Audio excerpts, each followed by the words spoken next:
This is what I think about Crown Royal. That's what they could do. And I think everyone else should do the same thing. LCBO is the largest customer in North America. Like, I think they're a few fries short of a Happy Meal, these people. They're hurting Ontario residents. They're hurting the people that work at Crown Royal. So you know something, a message to the CEO in France, you hurt my people, I'm going to hurt you. I'm going to hurt you.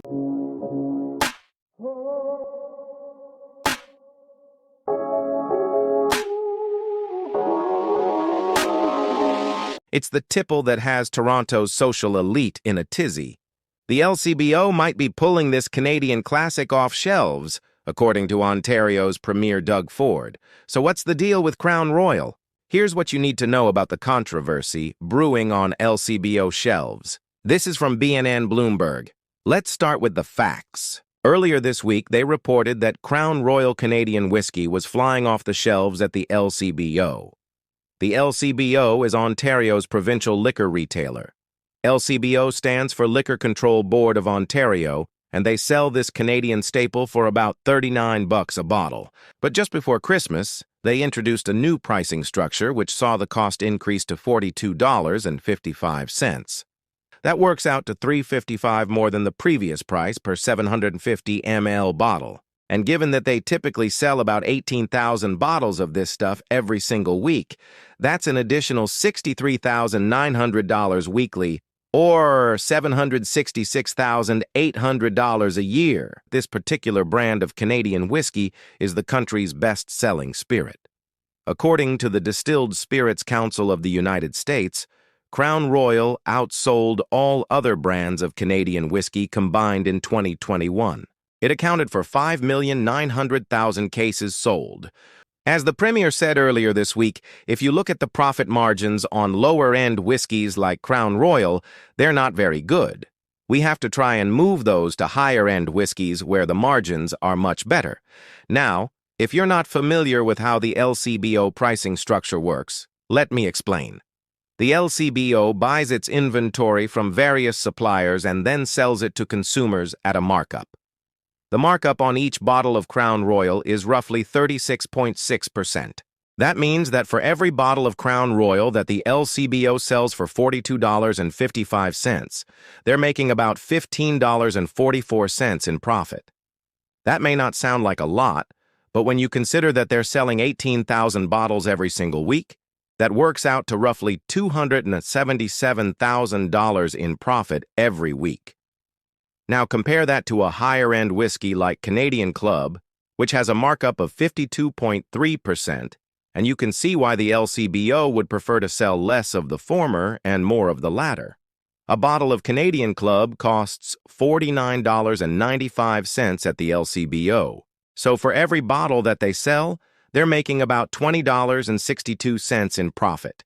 Now, obviously, the LCBO isn't going to be so crass as to admit that their real motivation for getting rid of Crown Royal is because it doesn't make them enough money. Instead, they'll point to a variety of other reasons, including the fact that sales of Crown Royal have been declining in recent years. In fact, the Distilled Spirits Council of the United States reports that sales of Canadian whiskey across all brands declined by 4% in 2021. Now, that may not sound like a lot, but when you consider that sales of American whiskey, for example, rose by 7% during the same period, you can see that there's definitely some trouble in paradise for their neighbors to the north. Now, one way to boost sales, of course, would be to lower the price of Crown Royal, but the LCBO won't be doing that anytime soon. And what they can do to bring back the good old days when Crown Royal was king of the Canadian Club. Well, first off, let's talk about why this is even a big deal. After all, it's just a bottle of whiskey, right? Well, for starters, Crown Royal is a Canadian icon. It's been around since 1939 and is synonymous with quality Canadian whiskey. Plus, it's affordable, which makes it accessible to a wide range of consumers. But beyond that, there's something about Crown Royal that just makes it special. Perhaps it's the fact that it's made with 100% Canadian grain, or maybe it's the smooth, mellow taste that's perfect for sipping on a cold winter's night. Whatever the reason, Crown Royal has a devoted following in Canada and beyond. Now, it's not to say that everyone loves Crown Royal. Some whiskey aficionados prefer the more robust flavor of Canadian Club or the unique character of Lot 40. But for those who do love Crown Royal, the recent news from the LCBO has been nothing short of devastating. To understand why this is such a big deal, it helps to know a little bit about the history of Crown Royal. As I mentioned earlier, it was first produced in 1939 and was originally intended as a gift for King George VI. The king was so impressed with the quality of the whiskey that he gave it his royal seal of approval, which is how we got the name Crown Royal. Since then, it's become one of the most popular brands of Canadian whiskey in the world. You might be wondering why the LCBO is getting rid of such a popular brand. Well, the answer is simple. It comes down to profit margins. You see, the LCBO is a government-run organization that operates much like a private business. Its job is to generate as much revenue as possible for the province of Ontario.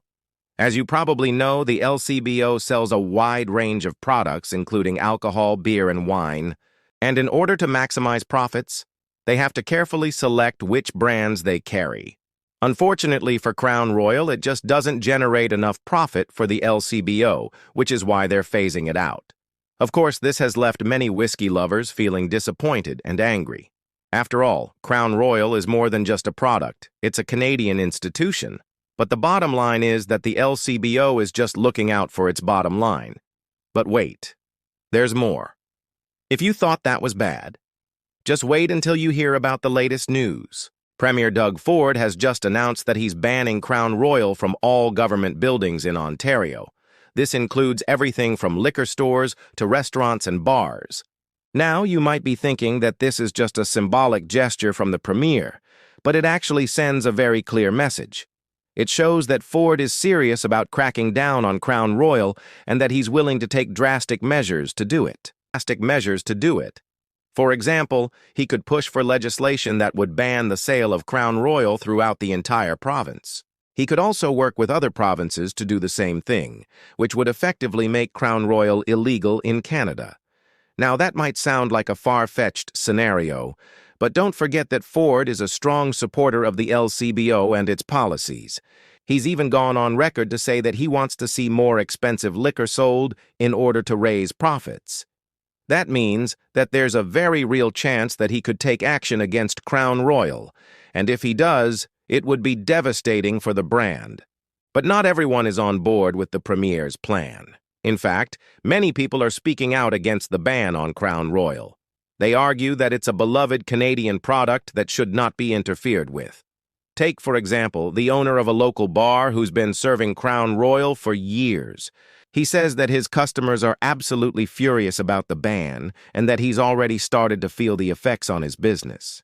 The truth is that Crown Royal is a staple in many bars and restaurants across Canada. So if it's banned, it would have a ripple effect throughout the entire hospitality industry. Of course, that's not to say that the LCBO and the Premier are not allowed to make decisions that benefit the province. After all, they have the best interests of Ontario in mind. Or do they? On March 4, 2025, Ontario Premier Doug Ford ordered the LCBO to remove U.S.-made alcohol from its stores and wholesale catalog as part of a local tariff response package. And now, the Crown Royal debacle. Doug Ford doesn't actually want to outlaw Crown Royal, but he made headlines for dramatically pouring out a bottle of it during a press conference in protest. Crown Royal's parent company, Diageo, announced it would shut down its bottling plant in Amherstburg, Ontario by February 2026, moving some operations to the U.S. This decision affects nearly 200 local jobs. Let's take a look courtesy of CBC News. So this is what I think about Crown Royal. That's what they could do. And I think everyone else should do the same thing. Doug Ford left no doubt about his feelings toward Crown Royal parent company Diageo. Ontario's premier was reacting to the multinational corporation's decision to permanently shut down its long-running Crown Royal bottling plant in Amherstburg next February. The closure will put more than 200 unionized employees out of work. Ford said he spoke with Diageo leadership and was told the decision will not change. LCBO is the largest customer in North America, more than California, more than Texas, more than all of them. Who targets their largest customer? Like, I think they're a few fries short of a Happy Meal, these people. They're hurting Ontario residents. They're hurting the people that work at Crown Royal. So you know something, a message to the CEO in France, you hurt my people, I'm going to hurt you. I'm going to hurt you. Ford did not say if Crown Royal whiskey will be taken off LCBO shelves, but the Premier's call for a Canada-wide boycott is exactly what Unifor Local 200 President John Dignolo was hoping for. Earlier on Tuesday, Local 200 held a meeting in Windsor to answer questions and hear feedback from the plant's workers, but Dignolo hasn't had any discussion with the company since last week's announcement. Yeah, if we need boycott it, then we boycott it. That would impact the bottom line, and that's what companies are all about. It's the bottom line. So if you do that, maybe we can have a conversation. Maybe we can sit down with them immediately and go over how can we make this plant stay alive here in Amherstburg. When Diageo was asked to comment on the calls for boycott, a spokesperson on behalf of the company emphasized that Crown Royal will continue to be mashed, distilled, and aged in Canada, and that Crown Royal for the Canadian market will still be bottled in Canada. But it is important to remember that Crown Royal is more than just a product. It's a Canadian icon that has brought joy to millions of people over the years. As we move forward, it will be interesting to see how this debate plays out. Will the ban on Crown Royal go ahead, or will the public outcry force the Premier to reconsider? Only time will tell. But one thing is for sure, the future of Crown Royal is hanging in the balance. Now, what do you think of the LCBO's decision to get rid of Crown Royal? Do you think it's the right move for the company, or do you think it will hurt sales? Let us know in the comments below. And don't forget to subscribe for more updates on this story and more. Thank you for watching, and hope we'll see you in the next one.